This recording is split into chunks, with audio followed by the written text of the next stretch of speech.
ఒక భార్య భర్తలు ఉన్నారు, ఇద్దరు ఒకే కంపెనీలో పనిచేస్తున్నారు. ఇద్దరు మంచి వర్కర్స్. ఆఫీస్ మొత్తం కూడా స్త్రీల సైడు బెస్ట్ వర్కర్ ఎవరంటే అమ్మాయిలు వేసిన పడిద్ది, పురుషుల సైడ్ ఎవరంటే ఒక అబ్బాయిలు వేసిన పడుతూ ఉంటాడు. వాళ్ళిద్దరు చూసుకున్నారు, వాళ్ళిద్దరు టాపర్స్ కాబట్టేసి మంచిగా వాళ్ళిద్దరు ప్రేమించుకొని పెళ్లి చేసుకున్నారు. ఇద్దరు బిడ్డలు పుట్టారు. ఇలాగ జరిగిపోతూ ఉంది. పోతూ పోతూ పోతూ ఉండగా భర్త మనసులో ఒక ద్వేషం పెరిగిపోయింది, ఒక కక్ష పెరిగిపోయింది. నేను చెప్తున్న నిజమమ్మా బాబు, నేను చెప్తున్న నిజం, జాగ్రత్తగా వినాలి. ఒక ద్వేషం పెరిగిపోయింది భర్తకి, ఒక కక్ష పెరిగిపోయింది భర్తకి. ఎందుకు చెప్పండి? ఆఫీసులో ఈరోజు కూడా భార్యని పొగడటం ఎక్కువైపోయింది. అప్పుడంటే అతను ఇష్టపడే అమ్మాయి కాబట్టి పొగుడుతున్నప్పుడు సంతోషం అనిపించింది. ఇప్పుడేమైపోయింది?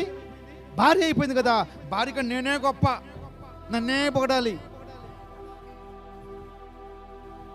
పెరిగిపోయేసేసేసి, దేశంగా మార్చబడిపోయేసేసి కిచెన్లో వంట చేసుకుంటున్న భార్యని కత్తిపీటతో నరికి పడేసి, కత్తిపీటతో రాడుతున్న కొట్టి సమి పడేసాడు. మనం ప్రతి దానికి నువ్వు నన్ను డామినేషన్ చేస్తున్నావు,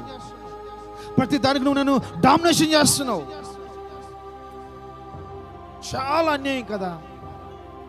ఏమా, నా శరీరం సగభాగం కదా, నా భార్యని పొగిడితే ఏమైంది? నిన్న ఒకరితో మాట్లాడుతూ ఉన్నాను నేను. ఎందుకు ఆమె అట్లా తిడుతుంటే నువ్వు ఎండ తిరగపోతే ఏందని అడుగుతున్నాను నేను. ఆమె తిడుతుంది కదా, ఎండ తిరగపోతే ఏమంటే, రాంబాబు ఆమె తిడుతుంది నీకు కోపాన్ని వైరాగ్యాన్ని పుట్టించవచ్చు, కానీ ఆమె ప్రేమపూర్వకమైన కోపం కనబరుస్తుంది. నువ్వు కోపాన్ని చూస్తున్నావు, ఆమె ప్రేమను చూస్తలేదు. నువ్వు ప్రేమను చూస్తే ఆమె కాళ్ళు పట్టుకుంటావు అని చెప్పేసి అంటున్నాడు నన్ను. మీరు ఆలోచించుకోండి. నేను నిన్న ఈ మాట విన్నాక, ఈ వాక్యం నాకు ధ్యానం చేసుకుంటూ వస్తున్నప్పుడు మనసులో నేను ఒక మాట ఆలోచిస్తున్నాను. నా జీవిత కాలంలో ఏ రోజు కూడా నా భార్య నన్ను బట్టి కన్నీరు కార్చలేదు. నా ఎమిమా జీవిత కాలంలో తన భర్తను బట్టి తన కన్నీరు కార్చలేదని చెప్పేసి నేను చెప్పడం కాదు, ఆమె సాక్ష్యం చెప్పాలి. నేను నమ్ముతున్నాను, నన్ను బట్టి నా భార్య కన్నీరు కార్చలేదని. జాగ్రత్త నాలు బాబు. మిమ్మల్ని బట్టి కూడా, నిన్ను బట్టి నీ తల్లిదండ్రులు కన్నీరు కార్చకూడదు. నిన్ను బట్టి నీ తల్లిదండ్రులు కన్నీరు కార్చకూడదు.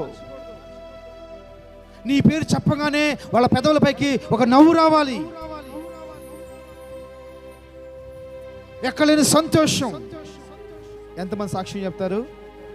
నా జీవిత కాలంలో నా భార్యకి నన్ను బట్టి కన్నీరు రాలేదని, నన్ను బట్టి నా భర్తకి నన్ను బట్టి కన్నీరు రాలేదని చెప్పేసి సాక్ష్యం చెప్పగలిగిన విశ్వాసులు లేవనెత్తబడాలి.